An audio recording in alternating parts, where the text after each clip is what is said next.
Welcome to the oldest house, an otherwise standard looking building filled with all manner of mysterious items, an ever changing landscape, and all manner of things that just don't make any sense. I'm Luke, and here's my review of Remedy's newest game, Control.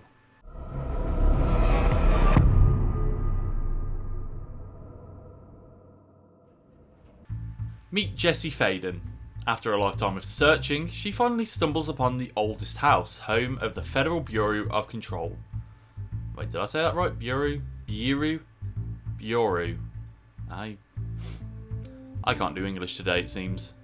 Despite only just arriving, she quickly acquires a mysterious gun known as the service weapon and is suddenly appointed the new director of the FBC. The problem is that the oldest house is in chaos, under assault from a mysterious entity known as the Hiss.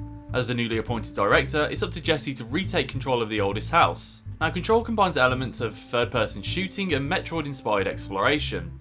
The oldest house is just the right size of open world to avoid wasting time wandering through large areas of nothing, instead giving you a world worth looking at. Filled with little secrets and interesting documents that expand upon the world of Control, the Federal Bureau of Control is basically just the SCP Foundation. They obtain and observe everyday items imbued with otherworldly energy and properties. They work to contain and cover up altered world events and otherwise hide the existence of the supernatural from the outside world. So it's no surprise that perhaps containing all these items in one place might cause bad stuff to happen.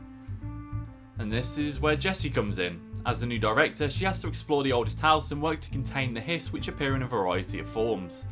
From standard armed guards to floating telekinetic attackers or even bloated exploding enemies.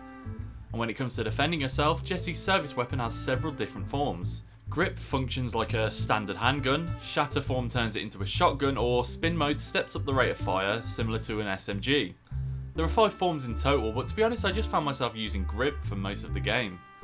It was standard, dependable, and it combined nicely with Jesse's other abilities because Control is anything but your average third-person shooter. As your adventure through the oldest house continues, Jesse will acquire a range of supernatural powers to support herself during combat. The one you'll most likely use is telekinesis, which is a good old-fashioned way to launch random objects at your foes with high speed. What's neat is that you don't have to directly look at something to use it. I have found that just holding down the button would cause Jesse to grab something nearby or perhaps just rip a chunk out of the wall or floor. And that's not her only ability though. With Shield, she can surround herself with random chunks of debris to protect herself from attacks. She can use Seize to brainwash enemies into fighting on her side. Or Levitate, which is... well, you levitate. I don't know if there's much I can say about that one really. And these abilities make up one of Control's strongest features. Always active combat is the best way I can describe it really. The service weapon doesn't use ammo, and as such you don't have to reload. Instead, it uses a sort of energy bar that recharges when it's not in use, and Jesse's abilities are similarly fueled by an energy bar. What makes these systems work together so well is how I rarely felt powerless in any moments. What I mean is that I always had options in combat. If the service weapon ran dry, I had powers to rely on, and vice versa. Because Control is not a cover-based shooter. If you want to survive, you need to keep moving, you need to keep shooting, and you need to make clever use of your wide range of abilities to fight the Hiss. That's why it's a shame that I never really felt like the game encouraged specific combos. Pretty much during my entire playthrough, I just used the service weapon in grip form supported by telekinetic attacks. The only time I felt like there was a specific strategy was whenever I encountered enemy with shields. Then I'd just launch something at them with telekinesis to quickly destroy said shield and then finish them off with a service weapon. On the other side of things, Jesse's adventure into the oldest house is mysterious and fascinating. The structure of the building is largely presented as your average secretive government facility filled with collectibles that are worth reading, from your average inter-office communications to reports on events and items kept in the facility. There's also regular videos scattered throughout the building, such as in-depth reports and explanations of altered items delivered by the FBC's head of research himself, Dr. Darling. Remedy really went the extra mile with these little details and produced a world worth investigating, with plenty of mysteries and secrets hidden away in these little pockets of lore. Which is why it's a shame that the main story itself feels just a little too normal for the weird world they've built. Jessie has her own reasons for entering the oldest house that only become more complicated when she becomes the new director. Perhaps my biggest gripe is how easily Jessie just accepts everything that's happening in the oldest house as being totally normal. She walks in, gets appointed director, starts fighting a supernatural entity, and the entire time she just seems to think, yeah, this is totally normal, there's nothing weird here. For me at least, part of my engagement with a story is driven by the characters' emotions and reactions to their environment. So when the player character just seems so completely unfazed by everything, then I kind of find myself feeling the same way too. Main story aside, Control is rather surprising in the sense that it has Metroid-esque elements to it.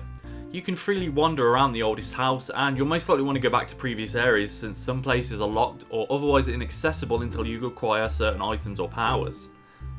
There's also side quests such as hunting for specific enemies or searching for missing altered items. There's also occasional timed missions that randomly pop up, and they usually centre on fighting a series of enemies in a specific area. They aren't tied to the main story and they just provide a chunk of resources for crafting purposes.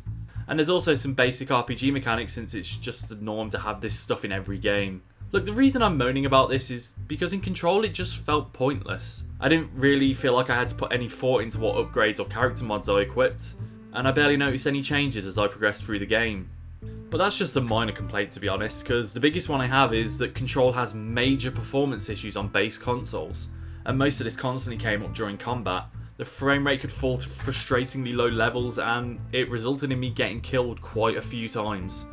I was able to tough it out and see Control through to its end, but these low frame rates could be a major deal breaker for other people. As far as I know, it's pretty common across all consoles except the One X and the PS4 Pro, and even then there's still a few issues on those consoles according to Digital Foundry, and that's what makes Control kinda hard to recommend in its current state unless you're looking to play on PC, One X or PS4 Pro. So in the end, the Lynchian-inspired visuals, SCP Foundation-inspired setting and more make up a very unique experience. The oldest house is filled with mysteries and world building that feels like it's actually worth paying attention to, and the more active nature of the combat is a good way to keep it exciting and involved, but these severe performance issues really drag down what otherwise stands tall as one of the most unique and entertaining experiences of the year. I guess, despite its performance issues, I think I'd still recommend Control. It's just important to be aware of these issues since they could be a bigger problem for other people. But with DLC on the way, I'm excited to see what's next in the world of Control. I just wonder what those references to a missing writer are all about though. So thanks for watching my review of Control here on GameLuster. Look at the screen, there should be some titles. Why don't you check out some other videos or follow the website. And otherwise, thanks for watching.